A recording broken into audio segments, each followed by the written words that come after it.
अनुराग जी, सारे विपक्षी दल एक आवाज में कह रहे हैं कि भ्रष्टाचार जब आप पहले उठाते थे तब वो जवाब देना बेहतर समझते थे, लेकिन अब तो भ्रष्टाचारियों को आपने खुद अपने साथ बिठा लिया है। महाराष्ट्र में अजीत पवार हैं, छगन भुजबल हैं और भी कई ऐसे पार्टियों के नेता हैं जिनको आपने अपने साथ मिला लिया। अब बीजेपी की वॉशिंग मशीन में धुलकर वो साफ हो गए। वो कह रहे हैं अब आपको हक नहीं है भ्रष्टाचार का मुद्दा उठाने का।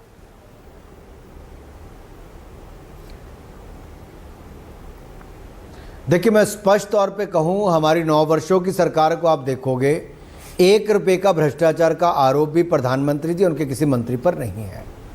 जहां तक आप महाराष्ट्र के गठबंधन की बात करते हैं, क्या इनमें से कोई बेल पर है?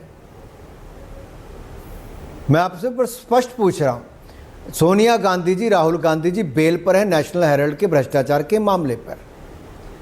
वहां पे कोई बेल पे नहीं है, आरोप लगे, जांच चल रही है। छगन भुजबल तो जेल से आए हैं। किसी के ऊपर आरोप सिद्ध होते हैं तो तब हम उसके ऊपर कड़ी कार्रवाई जिस तरह से कर।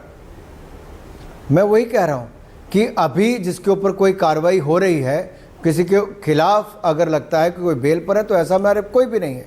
हमारे अपनी पार्टी में, भारतीय जनता पार्टी में कोई भी नहीं है। ओके, अब आपने परिवारवाद का जिक्र किया, वही प्रधानमंत्री इस मुद्दे को भी बार बार उठाते हैं। संसद में भी उन्होंने जिक्र किया था, परिवारवाद, भ्रष्टाचार, तुष्टीकरण।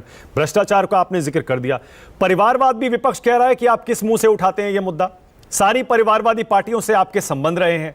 आप ही की पार्टी में बहुत सारे ऐसे नेता मंत्री पद पर बैठे हैं या सांसद बने हैं या एमएलए बने हैं जो कि खुद परिवारवाद की ही उपज हैं। ऐसे में आप परिवारवाद का मुद्दा लेकर देश की जनता के बीच कैसे जाएंगे?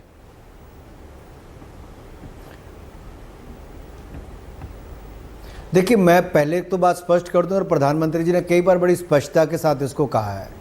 परिवारवाद का उनका मानना है कि जो परिवारवादी पार्टियां हैं, जो एक परिवार का कब्जा उनके ऊपर चला है, मान लीजिए नेशनल कॉन्फ्रेंस, शेख अब्दुल्ला जी, फारूक अब्दुल्ला जी, उमर अब्दुल्ला जी, पीडीपी, मुफ्ती मोहम्मद सईद जी, महबूबा मुफ्ती जी, या आपके डीएमके, आपकी समाजवादी पार्टी, आपके बाकी ऐसे दल, अकाली दल से लेकर अन्य दल, जहां पर एक ही परिवार उस पार्टी पर पूरी तरह से कब्जा करके बैठा है, कांग्रेस पार्टी, तो ये अपने आप में दिखता है कि ये परिवारवादी पार्टियां हैं।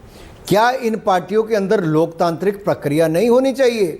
क्या यहाँ पर और कोई काबिल व्यक्ति नहीं जो उसका अध्यक्ष बन सके, उसका महामंत्री बन सके? ऐसे अलग अलग पदों पर बैठे।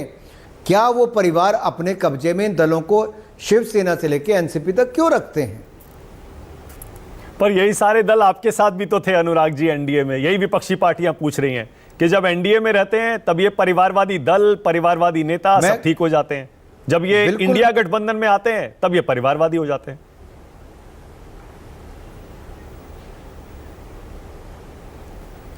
देखिए, गठबंधन किसी में भी जाए, चाहे वो घमंडिया गठबंधन का हिस्सा क्यों ना हो, मैं इतना ही कहूंगा, मोदी जी ने स्पष्ट तौर पे कहा है कि ये जो परिवारवादी पार्टियां हैं, इनसे मुक्ति इसलिए कि इनके लोकतांत्रिक प्रक्रिया से चुने जाएं, तो लोकतंत्र में तब वो बेहतर है।